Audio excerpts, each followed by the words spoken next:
ஆமென். June மாதத்திற்கு வாக்குத்தத்தத்தை செய்தியை ஆண்டவர் ஆயத்தப்படுத்துவதற்கு கிருபை செய்தார். எசேக்கியேல் தீர்க்கதரிசன புஸ்தகம் 37வது அதிகாரம் 26வது வசனம்.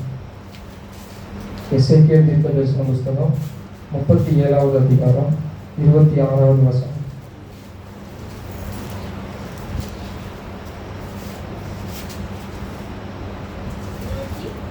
26வது வசனம். நான் அவர்களோடு சமாதான உடன்படிக்கை செய்வேன், அது அவர்களுக்கு நித்திய உடன்படிக்கையாய் இருக்கும். நான் அவர்களை நிலைப்படுத்தி அவர்களை வர்த்திக்க பண்ணி அவர்கள் நடுவிலே என் பரிசுத்த ஸ்தலத்தை என்றென்றைக்கும் ஸ்தாபிப்பேன். ஆமென். பரிசுத்த ஆவியானவரே, நன்றியானவரே, இந்த காலை வேளைக்காக நாங்கள் இந்த சமூகத்தில் கடந்து வருகிறோம். ஆண்டவரே, நீ கொடுத்த வார்த்தைகளுக்காக நன்றி. எங்களோடு இயேசப்பா, இந்த வார்த்தையின் மூலமாய் நீங்கள் எங்களோடு பேசுங்க. எங்கள் மனதில் எந்த காரியங்கள், எந்த கவலைகள் இருந்தாலும் பரிசுத்த ஆவியானவரே, இந்த காரியங்கள் எல்லாம் எடுத்து போட்டு இந்த வாக்குத்தத்தம் எங்கள் மீதும், எங்கள் சபையின் மீது, எங்கள் குடும்பத்தின் மீதும் இயேசப்பா சோதரமானவரே, இயேசப்பா சோதரம் நீர் அப்படியே செய்ய போறதுக்காக, நிறைவேற்ற போவதற்காக நாங்கள் உங்களுக்கு நன்றி செலுத்துகிறோம். ஆண்டவரே, நீர் கொடுத்த வார்த்தைக்காக உங்களுக்கு நன்றி. இதை தியானிப்பதற்கு கூட பரிசுத்த ஆவியானவருடைய மனக்கண்கள் ஒவ்வொன்றையும் திறந்தபடியாக செபிக்கிறோம். ஆளுகை செய்தி இயேசு கிறிஸ்துவின் நாமத்தில் பிதாவே, ஆமென். அல்லேலூயா. இதில் இருக்கக்கூடிய இரண்டாவது, அந்த நான் அவர்களை நிலைப்படுத்தி அவர்களை வர்த்திக்க பண்ணி அவர்கள் நடுவிலே என் பரிசுத்த ஸ்தலத்தை என்றென்றைக்கும் ஸ்தாபிப்பேன். ஆமென். இதில் இருக்கக்கூடிய இரண்டாவது பகுதியை மாத்திரம் நம்முடைய வாக்குத்தத்தமாக எடுத்துக்கொள்ள வேண்டும். ஆமென். புது உடன்படிக்கை ஆண்டவர் பண்ணியிருக்கிறார் என்று எழுதியிருக்கிறார். அல்லேலூயா.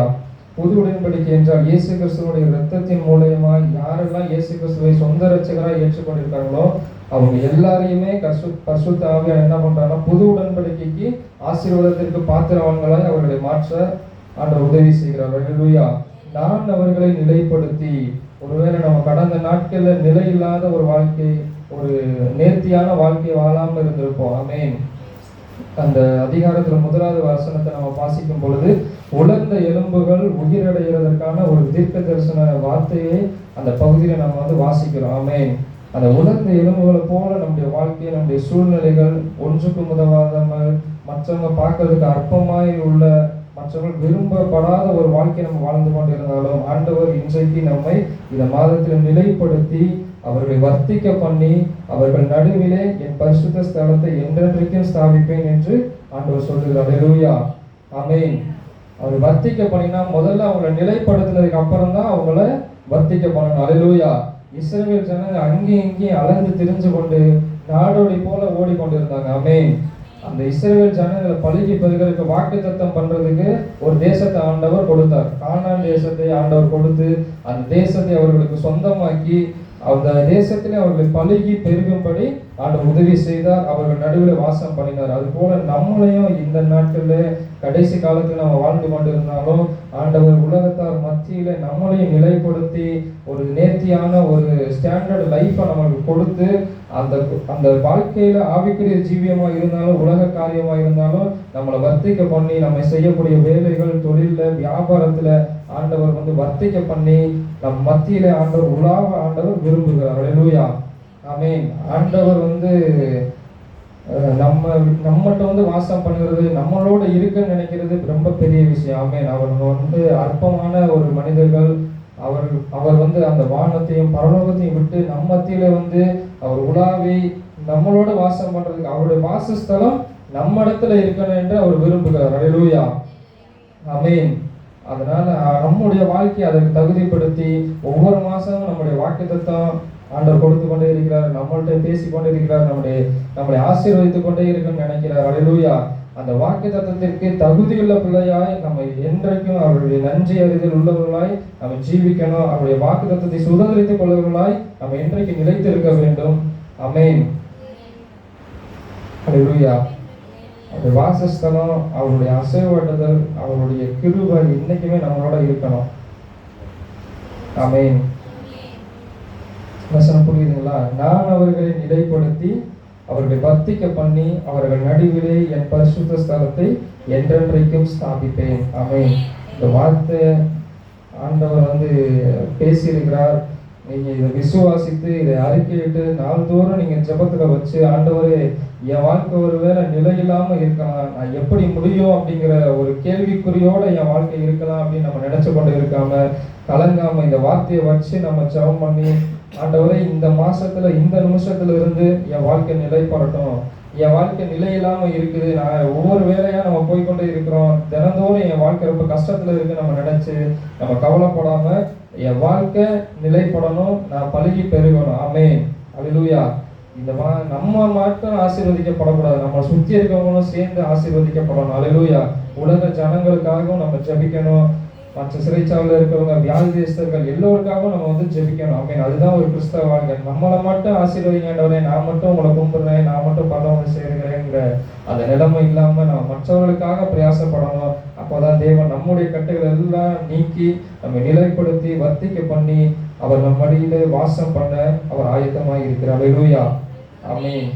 விசுவாச அறிக்கையாக இவருக்கு கை வச்சு, ஆண்டவரே சொல்லுங்க, ஆண்டவரே என்ன நீர் இந்த மாதத்திலிருந்து நிலைப்படுத்தி என்னுடைய எல்லைகளை பெரிதாக்கி என்னை பழுகி பெருகும்படி எனக்குள்ள நீர் வந்து வாசம் பண்ணும்படி நான் கேட்டுக்கொள்கிறேன். ஆண்டவரே, நான் ஒரு அற்பமாய் வாழ்ந்தாலும் பிரயோஜனமற்ற ஒரு வாழ்க்கையை வாழ்ந்தாலும் என்னை நீர் தகுதிப்படுத்தி உங்களுடைய கிருபையினால உங்களுடைய இரக்கங்களினால நீர் என்னை நிற்க பண்ணி இருக்கிறீரே, உமக்கு நன்றி ஆண்டவரே. இந்த நாளிலும் இந்த வார்த்தையின் மூலமாய் நீர் கொடுத்த வாக்குத்தத்தத்தின் மூலமாய் நீர் என்னோடு பேசினதற்காக உமக்கு நன்றி. இந்த வார்த்தை என் மீது நிறைவேறட்டும், என் குடும்பத்தின் மீது நிறைவேறட்டும், என்னுடைய சபையின் மீது நிறைவேறட்டும். இயேசு கிறிஸ்துவின் நாமத்தினாலே பிதாவே, ஆமென். நான் அவர்களோடு சமாதான உடன்படிக்கை செய்வேன். அல்லேலூயா. ஸ்தோத்திரம். உடன்படிக்கை கர்த்தர் உங்களோட உடன்படிக்கை செய்வதனால தான் சமாதான உடன்படிக்கைனா என்ன சொல்லுவாங்க. சமாதான உடன்படிக்கைனா என்னது? அல்லேலூயா. சமாதான உடன்படிக்கைனா என்னது? நான் அவர்களோட சமாதான உடன்படிக்கை செய்வேன். அல்லேலூயா. அப்படின்னா என்னது சொல்லுவாப்பா? நம்ம பாவத்தில் வாழ்ந்து கொண்டு தேவனுக்கு நம்ம சத்துருக்களாகவும் துரோகிகளாகவும் வாழ்ந்து கொண்டிருக்கிற நம்ம வாழ்க்கையை பாவத்திலிருந்து தூக்கி எடுத்து தேவன் நம்மளை என்ன செய்தார்? தேவனோடு சமாதானம் பண்ணுவதற்கு நம்மளை அழைத்து நம்ம பாவங்களை மன்னித்து நம்மளை ஏற்றுக்கொண்டார். அல்லேலூயா. ஸ்தோத்திரம். இயேசு பிறக்கும்போது இயேசு கிறிஸ்துவை குறித்து சொல்லப்பட்டிருக்கு, உன்னதத்தில் தேவனுக்கு மகிமையும் பூமியில சமாதானமும். இயேசு கிறிஸ்து பிறக்கும் போது என்ன நல்ல செய்தி உலகத்துக்கு அறிவிக்கப்படுகிறதுனா, மனிதனுக்கும் தேவனுக்கு என்ன ஆக போகுது? சமாதானம் ஆக போகுது. அல்லேலூயா. தேவனுக்கும் மனிதனுக்கும் ஒரு பெரிய பிரிவினை உண்டாகிறது.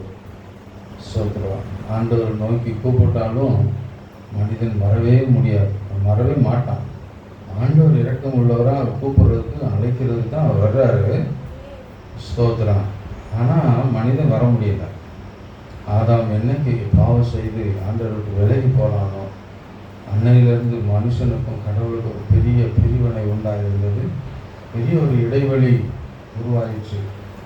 ஆனால் இயேசு கிறிஸ்து பிறந்த பிற்பாடு தான் நான் அவர்களுடைய சமாதான உடன்படிக்கை பண்ணுவேன், அல்லேலூயா, செய்வேன் என்று ஆண்டவர் இந்த வார்த்தையை பூலோகத்தில் மனிதர்களுடைய வாழ்க்கையில் இயேசு கிறிஸ்துனுடைய மரணத்துக்கு பிற்பாடு செய்ய போகிற அந்த வார்த்தைகளை, அந்த சம்பவங்களை இயேசு கிறிஸ்து ஏற்கனவே அது மரணத்துக்கு முன்பதாகவே தீர்க்க தரிசனமாய் சொல்லி, அந்த தீர்க்க தரிசனத்தின்படி இயேசு கிறிஸ்து மரித்து உயிர்த்தெழுந்து இயேசு கிறிஸ்து நம்மளோடு என்ன செய்தார்?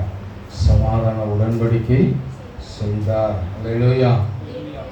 கொலோசியர் 2:14 என்ன சொல்லப்பட்டுள்ளது? கொலோசியர் 2:14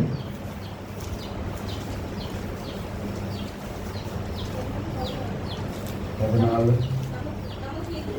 நமக்கு எதிரடையாகவும் நமக்கு விரோதமாகவும் கையெழுத்தை குலைத்து அதை நடுவில் இராதபடிக்கு எடுத்து ஆணி அடித்து படிங்க.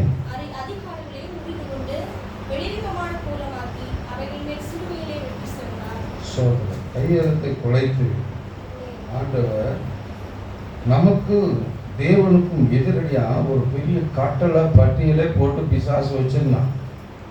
நமக்கும் கடவுளுக்கு எந்த சமாதானமே இருக்கக்கூடாது, விரோதம் தான் இருக்கணும், பிரிவினை தான் இருக்கணும், வகை தான் இருக்கணும்.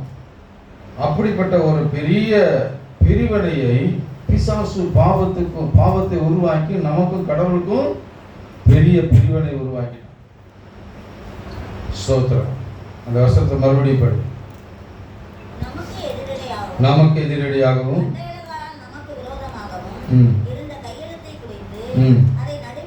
விரோதம்னா என்னது? பகை. நமக்கு எதிரிடையா, எதிரினா நம்மளை எதிரியாக்கிட்டான் பிசாசு நம்மளையும் கடவுளையும். நமக்கு கடவுளுக்கு விரோதமா நம்மளை எதிராளியா மாத்திட்டான். அவன் தான் எதிராளி, ஆனா பிசாசு நம்மளை எதிராளியா மாத்திட்டான். ஸ்தோத்திரம். நமக்கு எதிரடியாகவும் கட்டளைகளால் நமக்கு விரோதமாக இருந்த கையெழுத்தை குலைத்து ஆணி அடித்து புரிந்து கொண்டு வெளியரங்கமான கோலமாக்கி வெற்றி சிறந்தார். அல்லேலூயா. சோதரம் சோதரம். அதுக்கு பிற்பாடு தான் கடவுள் பரிசுத்தவான்களோடு கூட தீர்க்கதரிசிகள் மூலமா நான் அப்படியெல்லாம் செய்ய மாட்டேப்பா, ஒரு நாள் வரும் கர்த்தராகிய இயேசு கிறிஸ்து உனக்காக பரிகாரமாக அந்த பூமிக்கு வருவார். அதன் பிற்பாடு இன்னைக்கும் இப்படியே இருக்க மாட்டீங்க, இன்னைக்குனாலும் உங்களை நான் சேர்த்து கொள்வேன், உங்களோட நான் சமாதான உடன்படிக்கை செய்வேன் அப்படின்னு சொல்லி ஏசப்பா ஏற்கனவே அந்த காரியங்களை முன்கூட்டியே நம்ம ஒரு தீர்க்கதரிசி மூலமாக அந்த வார்த்தையில் பேசிக்கொண்டே வருகிறார். ஏசாயா மூலமாக பேசினார், எரேமியா மூலமாக பேசினார், அப்புறம் எசேக்கியேல் மூலமாக பேசினார். இப்படி ஒவ்வொருத்தன் மூலமாக பேசி அதுக்கு உரிய காலங்கள் வரும்போது இயேசு இந்த பூமிக்கு இறங்கி வந்தால் அவர் மனிதனாக இந்த பூமியில் 33 வருஷம் உயிரோடு வாழ்ந்தால் 30 வருஷம் வாழ்ந்துட்டு அடுத்து 4 வருஷம் 3 வருஷம் அவர் தேவனுடைய காரியங்களை செய்து அன்று சொல்கிறார். ஒவ்வொரு இடத்துலையும் அவர் சொல்லும்போது, பாடுகளுக்கு போகும்போது, யூதாஸ் காட்டி கொடுக்க போகும்போது, அவரை கைது பண்ணும்போது, அவர் பாடுபடும்போது அவர் சொன்ன வார்த்தை, என்னை குறித்து இப்படி எழுதியிருக்கிறதே, என்னை குறித்து இப்படி எழுதியிருக்கிறதே அப்படி சொல்லி சொல்லி அந்த காரியங்களை செய்தார். அல்லேலூயா.